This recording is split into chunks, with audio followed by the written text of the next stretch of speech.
자, 하나님의 말씀은 누가복음입니다. 누가복음 1장 5절부터 17절까지 말씀입니다. 누가복음 1장 5절로 17절까지 말씀입니다.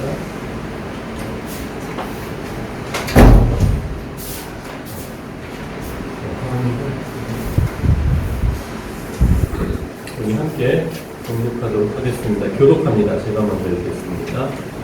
유대왕 헤롯 때 아비야 반열에 제사장 한 사람이 있었으니 이름은 사가랴요. 그의 아내는 아론의 자손이니 이름은 엘리사벳이라.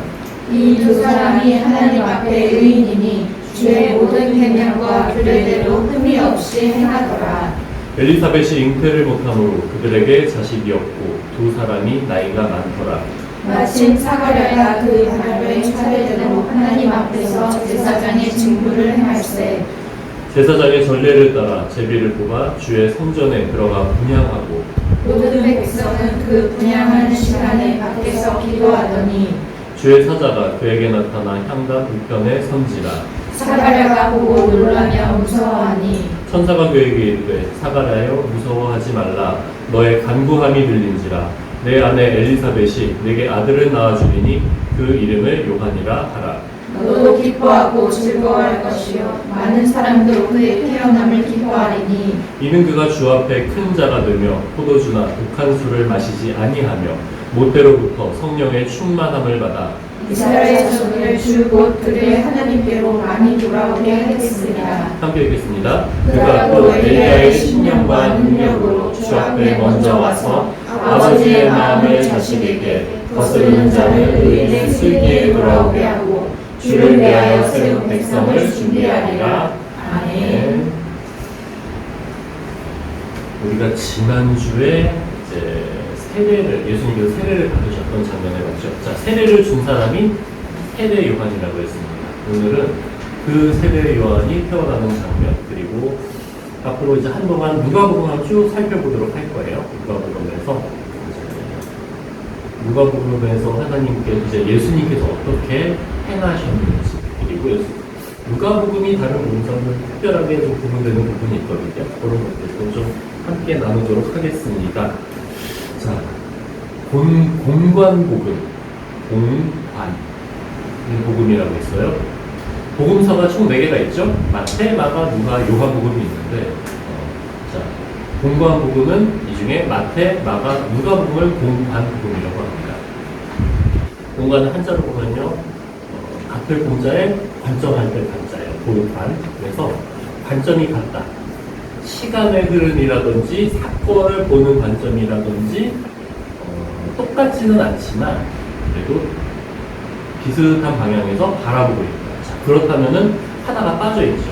4개 중에 뭐가 빠져있죠? 요한복음이죠. 그럼 요한복음은 그 공관복음이 아니에요. 왜 아니냐면은 얘는 다른 3개의 성경과 시간의 순서가 달라요. 시간의 순서가 다르고 사건들을 어떻게 편집했냐면은 내용의 중요성과 그리고 예수님의 사역이 흘러가는 방향에 맞추어서 특별하게 편집한 것이 요한복음입니다. 자, 그렇게 일단은 서론을 먼저 두고 가보도록 할게요.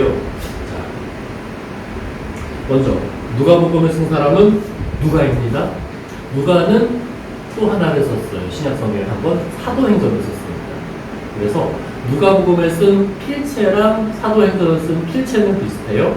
그리고 이 누가라는 사람은 직업이 의사였어요. 자, 우리는 지금은 초엘리트였는데 그때 당시에 의사는 초엘리트는 아니고 조금 잘 나가는 사람 정도? 그리고 그 의사는 기술자였기 때문에 귀족이 아니라 뭐라고 해야 될까요? 좀 아래에서 전문직을 가지고 있는 그 정도의 사람. 그렇게 여겨지고 있었습니다. 자, 근데 이 누가는 아마도 이방인으로 보여요. 그래서 이방 사람 혹은 유대인이지만 헬라 쪽 유대인, 그 히브리 쪽 유대인이 아니라 헬라어를 많이 사용하는 유대인이었을 가능성이 많습니다. 이 얘기를 제가 쭉 말씀드리는 이유는 왜냐면요. 누가복음이 다른 복음서와 좀 차이가 나는 부분이 요거예요. 누가복음서는 이방인에 대한 관심이 많습니다. 이방인만이 아니라 소외된 사람들, 고아와 과부에 대해서도 관심이 많고요. 약자에 대해서도 관심이 많습니다. 그리고 또 하나, 아예 하나님을 모르던 사람이 하나님을 믿게 되는 과정. 그래서 하나님께서 어떻게 일하시는지, 하나님께서 어떻게 어떤 사람들을 사용하시는지에 대해서 굉장히 자세하게 설명을 해요. 오늘 우리가 읽은 본문도 마찬가지입니다. 전혀 이루어질 것 같지 않은 일을 하나님께서 그 능력으로 행하시고, 그리고 하나님께서 어떻게 이것을 이끌어 가시는지, 그거를 누가는 자꾸 기록하려고 해요. 오늘 본문은 이렇게 시작이 됩니다.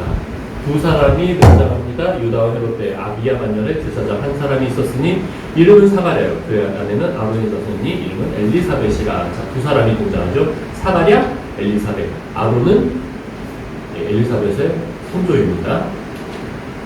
사가랴와 엘리사벳 두 사람은 부부예요. 근데 6절에 보면은 이 사람에 대한 하나님의 이 성경의 평가가 있습니다. 뭐죠? 의인입니다. 하나님 앞에 의인이다. 자, 우리가 지금까지 몇 주 동안 얘기하면서 제가 계속 강조한 게 있죠. 하나님께서 기뻐하시는 것이, 하나님께서 영광 받으시는 게 뭐라고 계속 얘기했죠? 하나님께 순종하는 것, 하나님의 뜻에 순종하고 하나님의 말씀을 듣는 거라고 했습니다. 자, 그렇다면은 이 두 사람의 의인이라고 불릴 수 있는 이유는 마지막 줄에 있죠. 주의 모든 계명과 규례대로 흠이 없이 행하더라. 하나님의 뜻대로 순종하는 사람들이었습니다. 그래서 하나님께서 의인이라고 하셨어요. 근데 이 두 사람은 문제가 있었습니다. 엘리사벳이 잉태를 못합니다. 이때 당시에 여자가 아이를 갖지 못하는 거는 남자 탓이라기보다 여자 탓으로 많이 표현을 했어요. 그래서 불편하더라도 넘어가셨으면 좋겠습니다. 엘리사벳이 잉태를 못함으로 그들에게 자식이 없고 두 사람이 나이가 많더라. 아이가 없습니다. 그리고 두 사람이 아이를 낳기 어려운 그런 나이까지 됐습니다. 자, 의인인데 어려운 상황이 있어요. 자, 이 어려운 상황이 사실은 우리가 생각하는 것보다 좀 더 어려워요. 요즘은 그냥 선택적으로 아이를 낳지 않습니다. 퀴즈 하나. 아이를 낳지 않고 그냥 부부 관계만 유지하면서 살아가는 부부를 무슨 족이라고 얘기합니다. 혹시 아는 사람 있을까요? 수능에 나올 수도 있어요. 잉크족. 잉크족이에요. 아이를 낳지 않고 그냥 살아가는 겁니다. 아이 그냥 부부 관계만 유지하면서 살아가는. 그래서 우리의 관점에서는 뭐 사실 없을 수도 있지 이럴 수도 있어요. 그런데 이때 당시에는 부부가 결혼을 하면 당연히 아이를 낳는 거고, 아이를 낳지 않는 것은 하나님께 벌받았다라고 생각해요. 병이 나더라도, 질병이 생기더라도 하나님께 벌받았다라고 생각합니다. 자, 우리가 복음서 중에 그런 내용이 있죠. 어떤 사람이 나면서도 보지 못합니다. 그랬더니 사람들이 예수님께 물어보죠. 주님, 쟤 왜 저래요? 저 사람 무슨 죄 때문입니까? 라고 물어봅니다. 근데 주님께서 대답하십니다. 그거는 부모의 죄도 아니고 제 죄도 아니고 하나님께서 그 뜻을 보여주시기 위함이다. 라고 말씀하시는 부분이 있어요. 이때 당시의 사람들은 뭔가 잘못되어 있으면 하나님께 죄 지었구나 라고 생각합니다. 제사장이에요. 아론의 자손이라는 얘기는 대제사장의 후손이라는 굉장히 고귀한 신분이라는 겁니다. 그런데 이 사람들이 보기에는 죄인 것 같은 거예요. 근데 성경은 지금 먼저 탁 박아놓고 시작합니다. 얘네들은 의인이에요. 그렇다면 이 사람들의 삶은 어땠을까요? 제사장 그룹 안에서도 사가랴는 어떤 대접을 받았을까요? 제사장이 돼서 하나님께 복받지를 못할 망정 이렇게 벌 받고 있으면 어떡하냐, 그런 얘기 들었겠죠? 사람들이 조금은 멀리, 조금이 더 할 수도 있겠죠. 멀리 하고 그랬을 겁니다. 그냥 공연히 고난받는 일이 있었을 거예요. 어떤 사람들은 모욕을 주기도 했을 겁니다. 그런 이 상황에서 단열의 차례대로 제사장의 직무, 하나님의 일을 하게 됩니다. 어디 들어가냐면요, 성전에 들어갑니다. 성전에 들어가면은, 자, 우리가 지난 시간인가요? 성막에 대해서 봤을 때 들어가서 성전도 비슷해요. 지성소가 있고, 덮개를 둔 지성소가 있고, 그리고 그 안쪽, 그 앞에 쪽에 그냥 성소가 있습니다. 분향단이 있고, 그 진설병을 두는 장이 있고, 촛대가 있습니다. 이제 분향을 하러 들어갔어요. 그리고 사람들이 그 밖에서 기도합니다. 사가랴가 들어갔을 때 갑자기 주의 사자가 그에게 나타나 평강 우편의 선지라. 갑자기 스르륵 하고 주의 사자, 천사가 나타납니다. 당연히 놀라죠. 천사가 얘기합니다. 무서워하지 말라. 너의 간구함이 들린지라. 자, 먼저 이 표현부터 볼게요. 사가랴여 무서워하지 말라. 성경에는요, 두려워하지 말라라는 단어, 그 표현이 너무너무 많이 등장합니다. 하나님께서 모세에게도 하셨고, 여호수아에게도 하셨고, 정말 많은 하나님의 사람들에게 두려워하지 말라, 놀라지 말라, 내가 너와 함께 할 것이다 라고 언제나 말씀하시거든요. 자, 상투적인 표현이고 많이 등장하는 표현이지만, 우리 사람들은 이해하지 못하는 현상, 그리고 우리가 납득하지 못하는 갑작스럽게 벌어지는 일들은 무조건 보고 놀래요. 그리고 이해하지 못하면 무서워하죠. 일단 먼저는 혹시라도 오늘 밤에 여러분들이 기도하실 때 갑자기 천사가 뿅 나타나더라도 놀라지 않으셨으면 좋겠습니다. 무엇보다도 하나님께서 우리에게 먼저 원하시는 건 두려워하지 말라요. 지금 우리의 상황을 우리가 가지고 있는 마음에 대해서 주님께서 첫 번째 두려워하지 말라. 사가랴에게 하셨던 말씀이 지금 우리에게도 동일하게 임했으면 좋겠습니다. 자, 그리고서 하신 말씀이 이 말씀입니다. 너의 간구함이 들린지라. 앞에서 뭐라고 그랬죠? 이 두 부부가 나이가 많아졌습니다. 나이가 많아졌는데 그럼에도 사가랴는 지금 계속 기도하고 있었어요.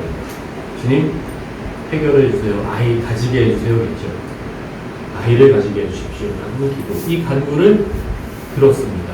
그래서 자, 네 아내 엘리사벳이 아들을 낳아줄 테니까 이름을 요한이라고 하라. 요한이라는 말 이름의 뜻은 뭐냐면요, 여호와께서 은혜로우시다, 여호와께서 자비로우시다, 하나님께서 은혜를 주신다는 거예요. 하나님께서 나를 불쌍히 여기시고 돌아보시고 은혜를 베푸신다는 그런 뜻입니다. 우리가 하나님 앞에 이 소원들을 가지고 기도를 하죠. 고3들은 당연히 내년에 가깝게는 내년에 이제 수능과 수능의 결과 학교에 대해서 기도를 할 테고, 그리고 조금 더 길게는 진로에 대해서 기도를 할 거고, 그리고 마찬가지로 우리 은찬이 2차의 문제도 앞에 진로에 대해서 기도하나? 남자애들은 오히려 이 기도를 많이 합니다. 여자친구를 만들게 해주세요. 기도를 많이 합니다. 그죠? 저도 공부 기도는 고3 때 돼서야 했던 것 같고, 그 전까지는 저 여자애가 주님의 뜻한 사람님께 기도를 했던 것 같아요. 자, 어쨌든 우리는 마음에 하나님께 기도하는 것들이 있어요. 아니면 이루어졌으면 좋겠습니다 하는 것들이 있습니다. 그런데 이거를 하나님께서 계속 보고 계세요. 알고 아시고 계세요. 그러면은 질문을 할 수 있죠. 주님, 왜 답을 안 해주십니까? 심지어 오늘 사가랴와 엘리사벳은 의인이었어요.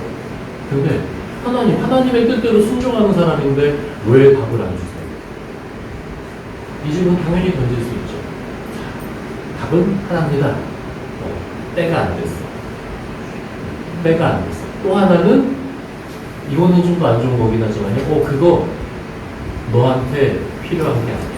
너를 해치는 거야. 필요하다기보다 너를 해치고 너를 잘못되게 만드는 거야. 그때도 하나님께서 주시지 않습니다. 근데 여기는 의인이니까 하나님의 뜻대로 순종하며 살아가는데, 그들의 뜻도 하나님께 맞추려고 노력하는데 답이 안 나오는 거예요. 결과가 보이지 않는 거예요. 그때 우리가 해야 될 것은 당연히 간구해야죠. 우리가 하지 말아야 될 건 하나밖에 없습니다. 포기하는 거예요. 포기하는 것만 안 하면 돼요. 그냥 간구하면 됩니다. 언제까지? 될 때까지. 자, 여러분들이 조금 오해할 수 있는 부분이 뭐냐면요, 하나님께서 아예 안 된다라고 하시는 게 있고요, 그리고 하나님께서 보류하시는 게 있습니다. 우리가 기도하면서 이게 헷갈려요.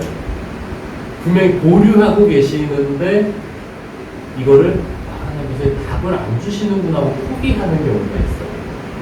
이거를 도대체 어떻게 구별할 수 있을까? 사실은 쉽지 않아요. 근데 내가 스스로 구별하기는 어렵습니다. 근데 재미있는 건요, 여러분들이 그 문제를 가지고 친구들보다는 이제 어른들, 엄마 아빠는 좀 달라요. 엄마 아빠는 엄마 아빠한테 얘기해도 엄마 아빠는 객관적이지 못해서 좀 얘기를 잘 못하죠. 그래서 우리 교회 같은 경우는 엄마 아빠 빼고 다른 선생님, 그리고 혹은 전화 목회자들에게 한번 얘기를 해보세요. 정말 높은 확률로 정확하게 말씀해 주실 겁니다. 그러니까 왜냐하면요, 여러분들의 나이대에 원하는 것들이 사실은 저 나이 정도, 우리 부모님의 나이 정도 되면은 이렇게 보여요. 그게 욕심으로 하는 건지, 혹은 아니면 하나님께서 이끌어 가시는 건지. 제가 부모님을 빼라고 말씀드린 이유는 부모님은 냉정하지 못해져요. 그래서 부모님 빼고 다른 분들에게, 다른 사람에게, 좀 어른들에게, 신앙에 있는 어른들에게 여쭤보면은 의외로 정확하게 말씀해 주실 겁니다. 자, 고민하고 있는 것들, 간구하는 것들 내놓으세요. 전제는 뭐냐면요, 하나님의 말씀에 순종하고 살아야 돼. 일단 그게 전제예요. 내 멋대로 살아가면서 내가 원하는 게 있어요. 그거 내놓으라고 해봤자 하나님께서는 그거는 아닌디 하십니다. 자, 3살짜리 아이가, 요즘은 난로가 없죠. 옛날에 난로 있을 때 그 난로가 되게 만져보고 싶게 생겼어. 난로를 보면은 구멍 뚫린 불이 있거든요. 거기서 빨간 불이 넘실넘실하면서 은은하게 따뜻하단 말이에요. 그래서 애기들은 가면은 반드시 이거 만져보려고 해요. 자, 그럼 엄마들은 어떻게 하죠? 추가하고 뜯어 말리죠. 하지만 아이들은 말리면 말릴수록 더 하고 싶어 하죠. 조금 순한 아이들은 엄마가 엄하게 말리면은 안 만집니다. 하지만 우리 희찬이는 순한 아이니까 자, 저 같은 아이들은 가서 꼭 한번 만져보는 거예요. 만지고 나서 뜨거워서 엉엉 울고 나서 그 다음에 가서 이걸 안 만지죠. 자, 하나님께서도 우리에게 주시고 안 주시는 게 이거예요. 안 주시고 막으시는 것들은 난로와 같은 우리를 위협하는 것들입니다. 멀리 떨어져서 그냥 조금씩만 느끼면 되는 거를 더 가까이 가서 그거를 방송에 나가서 요즘은 제가 표현을 좀 자꾸 승화하려고 해요. 근데 말이 막히는 거죠. 이게 똥인지 된장인지 찍어 먹어봐야 되는 사람들이 있어. 굳이 꼭 먹어봐야 될까? 냄새만 맡아도 구별할 수 있죠. 하지만 우리는 가서 꼭 만져보고 찍어보고 먹어보는 거예요. 자, 그거 하지 않는 게 순종하는 거예요. 이미 의인이라는 얘기는 하나님께서 바운더리를, 범위를 주셨다면 그거를 따라가는 사람들이라는 얘기입니다. 자, 이 사람에게 너도 기뻐하고 즐거워할 것이요 사람들도, 많은 사람들도 그에 태어나면 기뻐할 것이다 라고 축복을 줍니다. 그리고 자식을 낳은 부모에게 가장 기쁜 거는 이런 거예요. 네가 태어날 아이가, 네가 낳을 아이가 큰 사람이 될 거야. 자, 네가 주 앞에서 큰 자가 되며 포도주나 독한 술을 마시지 아니하면 목대로부터 성령의 충만함을 받아 이스라엘 자손을 구출고 그들의 하나님께로 많이 돌아오게 하겠습니다. 아멘. 자, 태어날 아이가 큰 사람이 되고, 그리고 하나님께서 택하신 사람이 될 거야. 포도주나 독한 술을 마시지 아니하며 목대로부터 성령의 충만함을 받아. 이 표현은 율법에 나온 나실인에 대한 얘기입니다. 구별된 사람이에요. 하나님께서 여러 이스라엘 백성이 있고, 자, 전 세계 사람들 중에 이스라엘 사람들을 구별해서 세우셨어요. 이 이스라엘 백성 중에 또 특별하게 구별한 사람들이 있습니다. 레위인이 있어요. 하지만 특정한 상황에서 딱 집어서 구별하는 사람들이 있습니다. 이 사람들이 나실인이에요. 대표적인 나실인으로 찍힘을 받았던 사람은 삼손입니다. 근데 삼손은 이거 다 했어요. 술도 마시고 지멋대로 다 했습니다. 하지만 하나님께서 딱 찍어서 얘 구별되네요. 그리고 얘는 이스라엘 자손을 하나님께로 많이 돌아오게 할 거야. 자, 근데 중요한 거, 15절입니다. 이는 그가 주 앞에 큰 자가 되며. 우리가 요거를 많이 못 쳐요. 우리 제 이제 친척 중에 이종 이모부께서 감리교 목사님이십니다. 이모가 당연히 사모님이시죠. 우리 이모가 아이들을 낳고 기도하면서 어떤 기도를 하냐면요. 주님, 우리 아이들이 큰 목회를 하게 해주십시오 하는 기도를 하는 거예요. 자, 누구에 대해서 큰 목회를 할까요? 우리는 큰 목회, 큰 사람이라고 하면은 사람들 앞에 큰 자를 생각합니다. 근데요, 자, 주 앞에 큰 자예요. 기준이 사람이 아니고 하나님입니다. 우리가 요거 잊어버리시면 안 돼요. 우리의 기준은 하나님이 되어야 됩니다. 여기서 벗어나면요, 이상한 데로 흘러갑니다. 그리고 요한은 주 앞에 큰 자가 되었고 그의 삶을 그대로 살아가게 됩니다. 그럴 때 하나님께서 성령의 충만함을 주시고 이스라엘 자손을 돌아오게 하세요. 자, 그리고 중요한 이 요한이 엘리야의 신령과 능력으로 주 앞에 옵니다. 아버지의 마음을 자식에게 거스르는 자를 의인의 슬기에 돌아오게 하고, 이 표현은요 말라기서에 등장합니다. 말라기서 4장 6절에 등장하는데, 큰 능력을 하나님께 받았습니다. 주 앞에서 큰 자가 됩니다. 그런데 마지막 줄을 볼까요? 주를 위하여 세운 백성을 준비하리라. 다른 곳에서는 세례 요한의 사명을 뭐라고 얘기하죠? 주의 길을 예비하는 자죠. 하나님께서 큰 능력을 주십니다. 그런데 주인공은 누구죠? 세례 요한이 아니죠. 주인공은 하나님이십니다. 자, 우리가 믿음의 사람으로 살아가면서 하나님께서 재능을 엄청나게 부어주실 때도 있어요. 엄청나게 큰 능력을 주실 때도 있어요. 근데 그 능력을 받으면은 열이면은 아홉은 어떤 행동을 하냐면은 이 능력이 뭐 내가 가진 능력이니까 나는 이걸로 내가 하고 싶은 거를 할 거야. 그 능력일 수도 있고 상황일 수도 있습니다. 제가 언젠가 말씀드렸어요. 초반에도 말씀드렸지만 다시 한번 말씀을 드릴게요. 제가 꽤 좋은 학교로 나왔죠. 근데 그 학교를 제가 고3 때 어떻게 지냈다라는 거는 내 친구들한테 얘기를 한 적이 있어요. 지금 되돌아보면은 고3도 그렇고 재수할 때도 그렇고 모든 게 하나님의 은혜로 이루어진 게 맞습니다. 근데 학교를 들어간 순간에는 제가 여기서 주님 감사합니다. 주님 보내주셔서 감사합니다. 그리고 며칠 지나서 저의 마음에 무엇이 들어왔냐면은 그래도 내가 좀 잘났으니까 들어왔지. 그리고 나서 저는 제 대학 생활은 정말로 허랑방탕하다는 표현이 너무나 정확하게 맞아떨어져요. 너무나 잘 놀고 할 거 다 해보고, 정말 여러분들이 생각하는 것보다 더 많이 했습니다. 할 거 다 하면서 그렇게 놀았어요. 그런데 그런 삶, 내 거라고 생각하는 순간 사람 조금 승승장구하죠. 좀 잘 나가죠. 그런데 무너지기 시작해요. 하나님께서 우리에게 능력을 주시는 이유는요, 요거예요. 주를 위하여 세운 백성을 준비하리라. 요한에게 행하셨던 일, 요한에게 기대하셨던 일, 세례 요한은 이것을 그대로 감당합니다.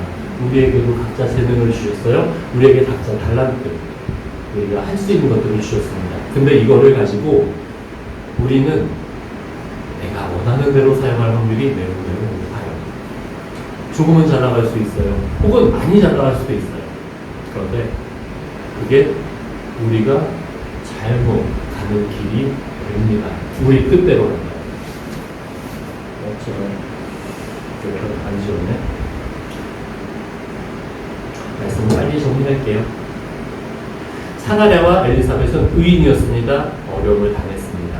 하지만 그 이유는요, 하나님께서 계획을 가지고 계시기 때문이에요. 그래서 그들이 해야 될 거는 인내하는 것, 인내를 가지고 강구하는 거였습니다. 만약에 지금 여러분들이 상황이 막혀 있는 것까지 생각된다면, 뭔가 나아지지 않는 것까지 생각된다면은, 첫 번째는 뭘 해야 되냐면은, 내가 하나님 편에 있느냐, 내가 하나님께서 원하시는 그 의인의 길을 그래도 가려고 노력하느냐 먼저 돌아보셔야 돼요. 만약에 내가 하나님의 뜻대로 노력하고 살아가고 있다면은 그때에 대해서야 하나님께서 나에게 계획을 가지고 계시는구나. 나 좀 기다려야 되겠다. 인내하는 우리 친구들이 됐으면 좋겠습니다. 두 번째는요. 요거는 사가랴에게 회복을 주셨죠. 근데 이 회복이 우리는 하나님 복을 주신다라고 생각을 해요. 근데 요거 잘못 아주 틀린 건 아니지만 그 개념이 아니에요.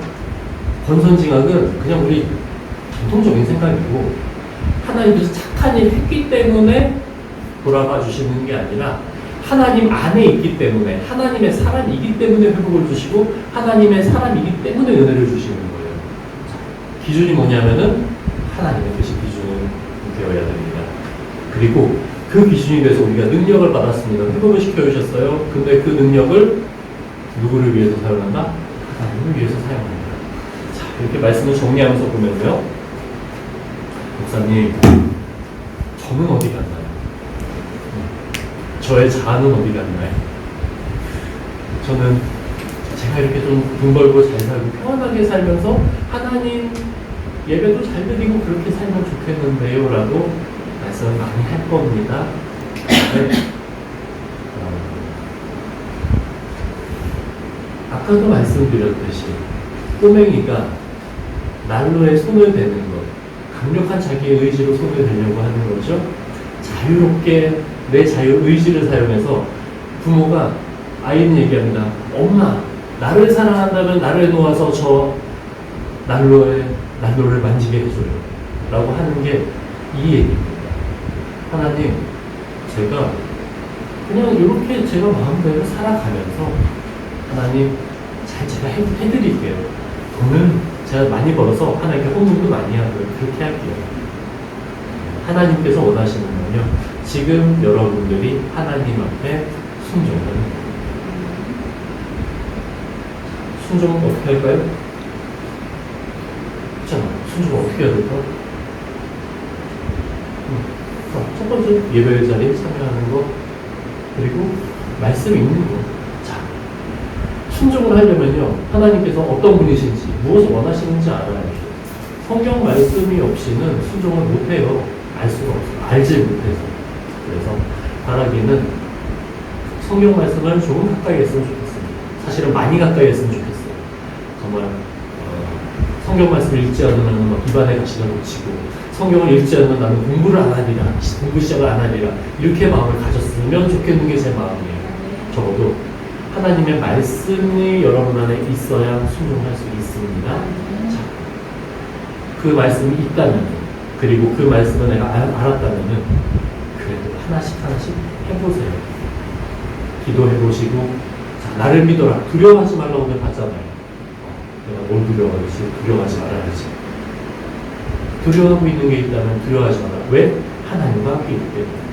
이렇게 말씀 하나를 붙잡고 삶으로 녹여들어보세요. 그럴 때 우리가 하나님께서 우리의 막혀있는 것들을 풀어주시고요. 우리에게 하나님을 섬길 수 있는 능력을 주실 겁니다. 그리고 오히려 내가 나를 쓰는 것보다 나를 더 잘 사용해 주실 거예요. 내가 더 좋은 것을 먹도록, 좋은 것을 누릴 수 있도록 우리를 인도해 주실 줄 믿습니다. 자, 우리 함께 시간이 많이 갔으니 제가 기도하고 그리고 마치도록 하겠습니다. 사랑과 은혜가 풍성하신 아버지 하나님, 주님께서 나에게 은혜를 베풀어 주심을 감사드립니다. 의인 사가랴와 엘리사벳이 주님을 사랑했던 것처럼 우리 또한 주님을 사랑하고 말씀에 순종하기를 원합니다. 그리고 이루어지지 않는 일이 있다 하더라도 기도하고 간구하며 인내함으로 기다리기를 원합니다. 주님께서 우리에게 뜻을 이루실 그때를 우리가 기대할 수 있는 귀한 하나님의 자녀로 세워주시옵소서. 또한 우리의 모든 기준을 주님께 맡기며 주님의 삶이 주님께서 원하시는 것이 우리의 기준이 되기로 합니다. 말씀을 통하여 깨우쳐 주시며 또한 주님의 뜻을 위하여 우리의 모든 능력을 발휘하는 삶을 사는 우리 친구들이 되도록 도와주시옵소서. 진로를 고민하고 있습니다. 어떤 선택을 해야 될지 고민합니다. 이 선택의 가장 앞에 하나님의 뜻을 고민하고 생각하며 그것을 내 기준에 내 결정에 녹이며 하나님 앞에 기도드리는 우리 친구들이 되도록 주님 인도하여 주시옵소서. 이번 한 주 이제 고3들은 이제 선택의 시간이 되었습니다. 하나님 이들에게 지혜를 주시며 평안을 주시옵소서. 하나님과 함께하는 자에게 주시는 그 평안, 지극한 그 평안을 허락하여 주시길 바라옵나이다. 또한 우리 공부하는 학업을 하는 친구들에게도 지혜 주시고 잘 감당할 수 있는 능력 또한 허락하여 주시옵소서. 학교에서 친구들과 선생님들과의 관계도 좋게 하여 주시고 무엇보다 이들이 하나님의 사람으로 하나님의 백성으로 그리스도인으로 정말로 올바르고 본이 되며 살아가는 우리의 친구들이 되도록 주님 인도하여 주시옵소서. 감사드리며 예수 그리스도의 이름으로 기도드리옵나이다. 아멘.